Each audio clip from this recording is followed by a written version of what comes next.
তন্ময় পাল, তোমার পুরস্কার গ্রহণ করো।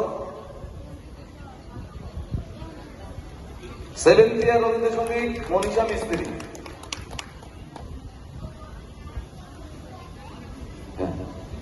এই 11 জনার 1 থেকে 7th ইয়ার পর্যন্ত আমরা পুরস্কৃত করলাম শান্তিনিকেতন স্কুলের মাধ্যমে।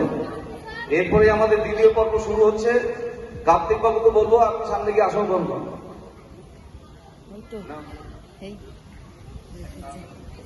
হ্যালো, আজকের আমাদের এই শুভ দিন আমরা প্রতিটা ছাত্রছাত্রী এবং গার্জিয়ানরা একটা বছর ধরে এই দিনটার জন্য অপেক্ষা করে থাকি।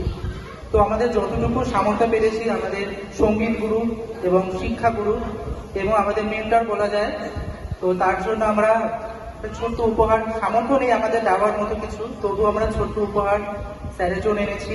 আমরা দাদাকে বলবো আমাদের হয়ে দাদা যেন স্যারের হাতে ছোট্ট উপহারটা তুলে দেয়। একটা জোরে হাতে রইল স্যারের জন্য।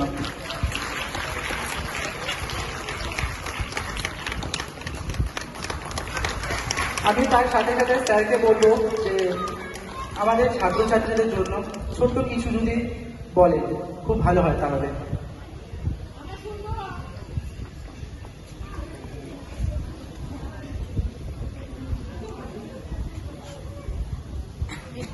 দীর্ঘ 35 বছর অনেক ঝড় ঝঞ্ঝার মধ্যে দিয়ে, অনেক প্রতিকূল অবস্থার মধ্যে দিয়ে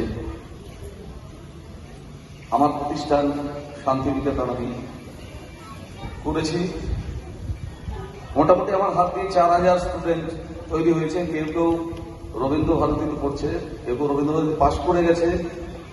দূরে দূরে যাদের বিয়ে হয়েছে তারা সবাই গান নিয়ে শিক্ষকতা করছে। এখন গানটাকে নিয়ে রিয়েলিটি শো যেগুলো হচ্ছে সেগুলো আমার মনে হয় সেগুলো ব্যবসা হচ্ছে। কেউ গাইছে রেকর্ডে মুখ নাড়িয়ে প্রচারের মাধ্যমে মনে হচ্ছে সেই শিল্পীটা গাইছে, আদৌ কিন্তু সেই শিল্পী গাইছে না। বাইরে রেকর্ডিং হচ্ছে, তারা গলা মিলিয়ে।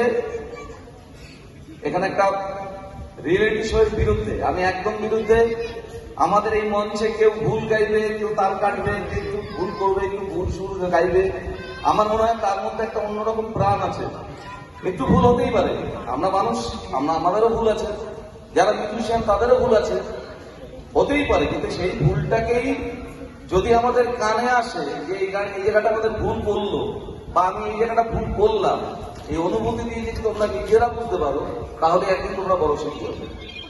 এবং যদি তোমাদের মধ্যে এই ফিলিংসটা না আসে যে আমি ভুল করতে পারি না, এটা যদি কারোর মধ্যে ঢুকে যায় তাহলে আর সে কোনোদিনও সঙ্গীত জগতে থাকতে পারবে না, সঙ্গীত জগৎ থেকে সরে যেতে হবে, তার অগ্রসর বেশি দূর এগোবে না।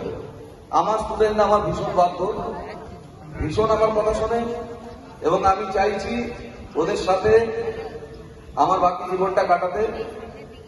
আপনারা দুহাত বলে সবাইকে ওদের স্টুডেন্টদের আশীর্বাদ করবেন যেন ওরা আরো বড় হয়। এই বলে আমার ছোট্ট বক্তব্য শেষ করব।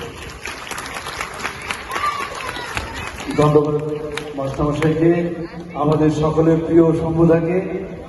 আমরা এরপরে মূল পর্বে চলে যাব।